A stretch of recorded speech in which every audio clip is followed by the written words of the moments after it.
Nous allons aller dans le livre de Proverbes, chapitre 28. Proverbe 28, je vais utiliser mon portable. Proverbe, chapitre 28, le verset 13.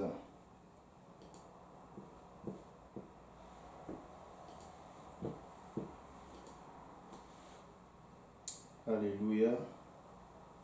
Proverbe 28, verset 13. La Bible déclare: celui qui cache ses transgressions ne prospère point, mais celui qui les avoue et les délaisse obtient miséricorde. Je lis encore une fois: celui qui cache ses transgressions ne prospère point, mais celui qui les avoue et les délaisse obtient miséricorde. Nous allons prendre encore un second passage. Nous allons aller dans le livre de 1 Jean, chapitre 1, le verset 9. Un verset que nous sommes familiers comme le premier certainement. 1 Jean, chapitre 1, le verset 9.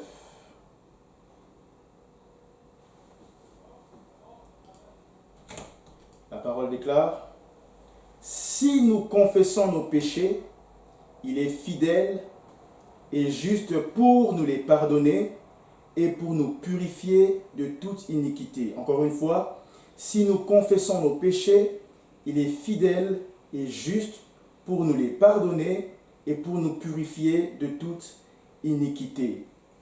Amen. J'ai fait une découverte dans la vie des êtres humains, que le passé, si le passé vous attache, c'est pire qu'une maladie. Si le passé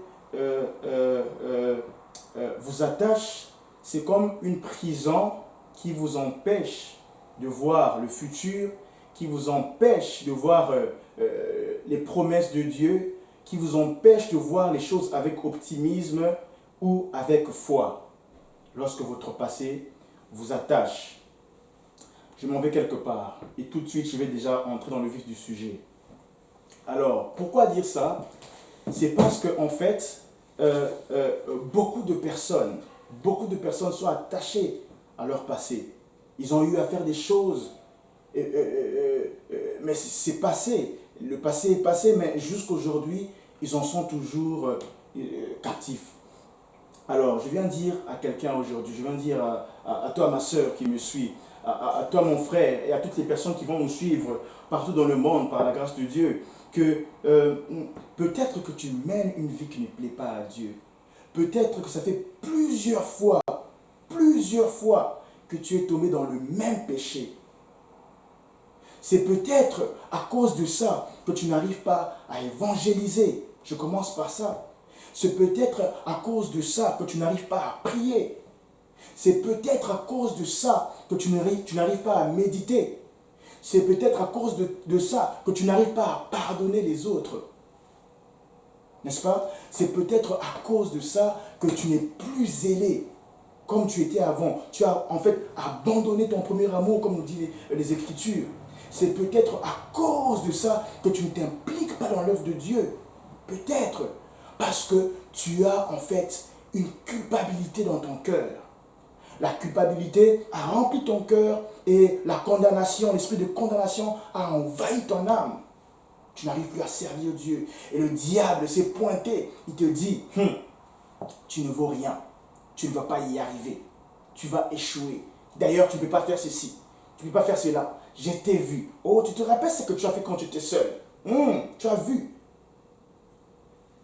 C'est faux. Tu vas y arriver. Tu peux le faire. Tu vas y arriver. Pourquoi? Parce que celui qui t'a appelé, il a dit, il est juste et fidèle. Non seulement qu'il est juste et fidèle, il a dit encore que l'œuvre qu'il a commencé en toi, il achèvera. Alors je vais te dire aujourd'hui, frère, sœur, ce soir je te dis, là où tu es tombé, lève-toi, répands-toi. Répands-toi alors sincèrement. Sincèrement. Si tu le fais, continue la course. Pourquoi t'arrêtes-tu? Pourquoi restes-tu à terre? Continue la course. Ton Dieu est fidèle. Il dit, si nous confessons nos péchés, il est juste et fidèle pour nous les pardonner et nous purifier de toute iniquité. Il y a encore, si on cache nos transgressions, on ne prospère point, on n'avance pas. Et c'est ça qui arrive. Mais si on les avoue et on les délaisse, si on les avoue et les délaisse, on obtient miséricorde. Autrement, c'est la repentance. Alors, je ne sais pas par quoi tu traverses, par où tu es passé, par quoi tu as traversé, mais je viens te dire ce soir, ton péché, ta chute n'est pas plus grand que l'amour de Jésus. Lève-toi, avance, lève-toi et cours, lève-toi et sers le Seigneur. Et lorsque la tentation viendra frapper à ta porte, déclare que je suis enfant de Dieu. Lorsque l'ennemi viendra te mentir, te condamner, te pousser à toutes sortes de pensées, dis-lui que je suis enfant de Dieu. J'ai été racheté par le sang de l'agneau, le sang d'Emmanuel, le sang de Jésus. Et ne pêche pas, résiste. Résiste. J'appelle encore à la résistance. Ne culpabilise pas, ne te condamne pas. Si tu t'es repenti sincèrement, il t'a pardonné. Jésus-Christ t'a pardonné. Résiste dans le nom de Jésus. Père, nous venons prier, Seigneur, Papa, en ton saint nom, Papa. Sachant que, Papa, nous vivons des temps, Papa, difficiles, Papa. Tu nous as prévenus, Papa. Alors que ces temps difficiles arrivent, Papa, alors que l'amour de plusieurs, Papa, se refroidit et que l'iniquité s'accroît, oh Dieu, nous te prions, Papa, de pouvoir nous garder en toi, Papa. Là où nous sommes tombés, oh Dieu, nous ne voulons pas rester à terre. Nous ne voulons pas entendre les mensonges de l'ennemi. Nous ne voulons pas entendre le père du mensonge nous parler, mais nous voulons entendre ta douce voix qui nous appelle à toi, Papa. Nous voulons être, Papa, des hommes et des femmes qui s'élèvent, qui ne restent pas à terre et qui continuent la course, oh Dieu, en passant par la repentance sincère, vraie, et abandonnant, Papa, le péché, abandonnant le mal, oh Dieu, qui nous enveloppe d'ailleurs si facilement, oh Dieu. Nous voulons regarder à toi qui es juste et fidèle, Papa. Toi qui nous pardonnes, toi qui nous aimes, oh Papa. Ton amour est plus profond, Papa, que nos fautes, oh Dieu. Papa, relève ma soeur, relève mon frère, Papa. Au nom puissant de Jésus-Christ de Nazareth, nous avons ainsi prié. Amen. Adorons le Seigneur. Merci, Seigneur.